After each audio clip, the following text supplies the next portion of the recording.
जो नासूर है ना, जो ये प्रोपेगेंडा सेल चलाकर लोगों का मुंह बंद बुली करते हैं, जो उनके खिलाफ बोलेगा, जो जो जो उनकी लाइन टोनी करेगा, वो क्रिकेटर हो, वो फनकार हो, वो सियासतदान हो, उसकी माँ बहन कर दो ताकि वो डर जाए।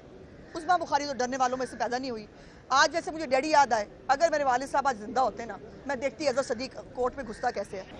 आज फिर मुझे तारीख मिली है, और तारीख मिली है अगले हफ्ते की, क्योंकि DGFIA जो है वो अवेलेबल नहीं है। और वैसे मैं तो सोच रही थी कि DGFIA ने भी आके क्या कह लेना है, वही जो ये कह रहे हैं कि जी हम कुछ नहीं कर सकते, हम कुछ नहीं कर पाएंगे। दो बातें मैंने ज़रूर करनी है। एक तो आज जो है वो अजहर सदीक साहब अपने उस पटिशनर के साथ जो है वो अदालत में पेश हुए, जिस पटिशनर ने यहीं खड़े होकर कुछ दिन पहले मेरी वीडियो के ऊपर जो है फिर खड़े होकर गंदी और वाहियात घटिया सियासत की। इनका प्रॉब्लम ये है इस पूरे ख़ानदान का कि गंदी घटिया हरकतें करते हैं और उसके बाद फिर भाग जाते हैं, फिर औरत कार्ड, मजलूम कार्ड निकाल के ले आते हैं। मेरा कोई केस उस औरत के बारे में नहीं है, बिकॉज वो शी इज़ नोबडी, मैं उसको कोई अहमियत भी देना नहीं चाहती। उसके लिए बड़ी कोई वो होगा कि मुझे अनफॉर्चुनेटली उसके बारे में बात करनी पड़ी है, because she is the leading जो कल्प्रेट है।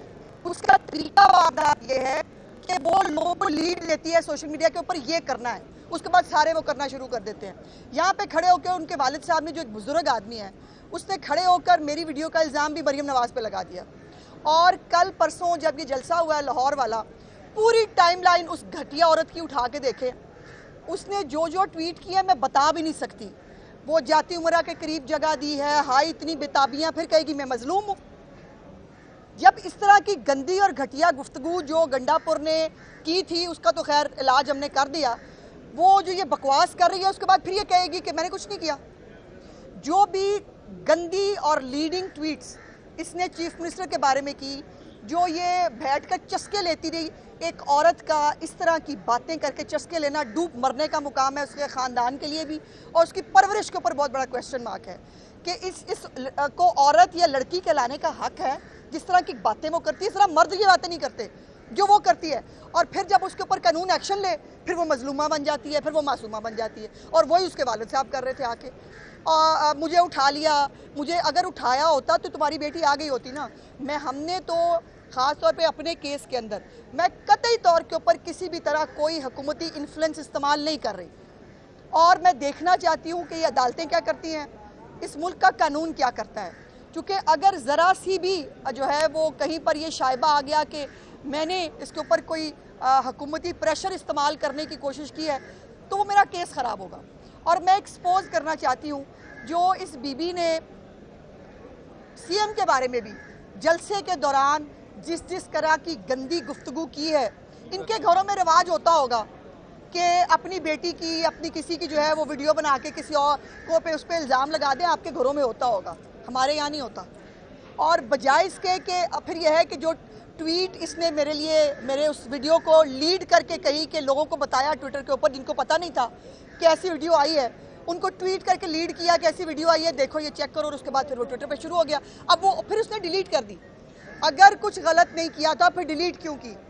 और डिलीट करने के बाद अब वो मजलूमा मैंने क्या किया है, कोई सबूत नहीं है। आज भी वो अजहर सदीक साहब जो उनके वकील हैं, बड़े काबिल एहतराम, मैं उनको समझना चाहती हूँ, अनफॉर्चुनेटली समझ नहीं पाती। ये भी वो मौसूफ हैं जिनकी ज़बान कितनी खूबसूरत है, जो ये क्या। और मेरे अपने बारे में मेरी एक जो है लंदन में मैं मियाँ साहब को मिलने के लिए गई थी, मेरी बग़ैर इजाज़त के इस शख्स ने मेरी बैग से मेरी वीडियो बनवाई और वीडियो बना के वो फिर वायरल की पूरे उसके ऊपर, इसलिए की कि लंदन के अंदर अगर किसी को बदतमीज़ी करने का मौका देना है तो प्रोवाइड कर दिया जाए। ये इनका तरीका वारदात है। ये ऐसे एक्ट करते हैं। कुछ लोग रखे हुए हैं जो वो लीड करते हैं, वो बताते हैं फ़लानी चीज़ आ गई है, इसको फॉलो करो, बाकी फिर इसको फॉलो करते हैं। और अजहर सदीक साहब, आई एम सॉरी टू से, 3 दफ़ा जो है मुख्तलिफ अदालतों के अंदर जाली एफिडेविट देते हुए और जाली दस्तखत करते हुए माफ़िया मांग चुके हैं। सो इसलिए आज भी उनको अदालत से जाना पड़ा, बिकॉज जब चीफ जस्टिस साहब ने पूछा कि आपका लोकस स्टैंडाया क्या है, तो उनके पास कोई जवाब नहीं था, सिवाय इसके कि वो वीडियो उठा लिया गया। तो अपनी बेटी को शर्म करे, अपने बाप को क्यों रोल रही है। खुदा न खास्ता अगर मेरे पे ये वक्त आया होता, मैं अपने वालिद को कभी ये ना होने देती, मैं जाके पेश हो जाती और बकौल इनके लिए उन्हें कुछ गलत नहीं किया, आके पेश हो जाए।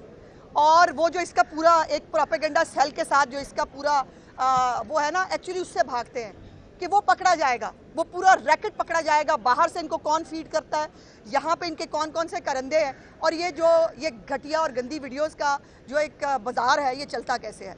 और इसीलिए वो भाग रही है, वो बाहर नहीं आ रही। मेरा केस उस औरत के बारे में नहीं है, मैं इसको कुछ नहीं समझती, लेकिन इस औरत को जो सरगना है इस सारी चीज़ों का, इस औरत को कानून के अंडर आना पड़ेगा।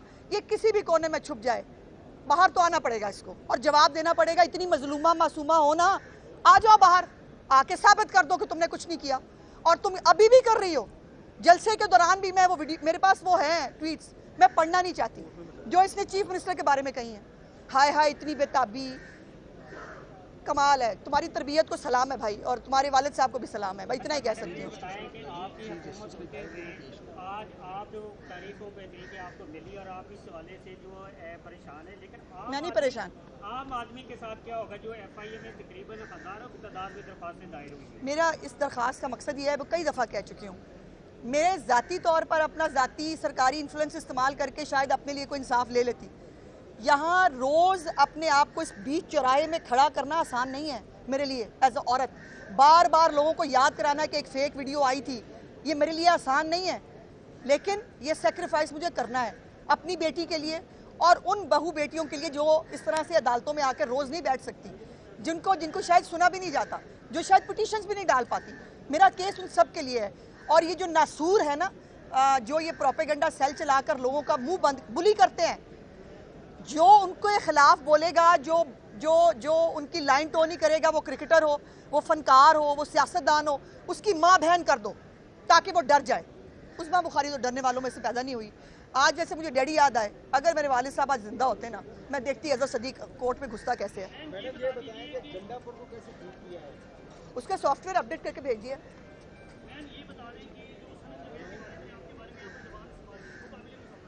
आप लोग में से किसी ने नहीं कहा, मुझे खुशी होती बेटा, आप सब लोग जब वो ये कह रहे थे ना, आप सब उनको as a responsible citizen of Pakistan आप उनको शट अप कॉल देते कि भाई आप क्या कह रहे हैं।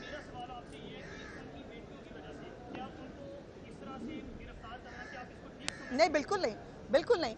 और मैं कह रही हूँ, मैं तो ये कह रही हूँ कि बेटियों को शर्म आनी चाहिए, अपने बाप को मत रोलें। जो किया है, अच्छा अदालत के अंदर भी वकील साहब ने कहा वो बेटी के साथ जो मर्जी करें, इनको कुछ ना कहें, तो बेटी खुद शर्म कर ले ना, शर्म करके बाहर आए और बाप को जो है वो ना रो। लेकिन बाप भी जो है, आई एम सॉरी, मैं बुजुर्ग आदमी है, मैं बहुत, उनकी भी जो लैंग्वेज है जो उन्होंने यहाँ इस्तेमाल की, वो बता रहे हैं कि बेटी माशाल्लाह बाप के नक्शे कदम पे ही चल रही है। Thank you.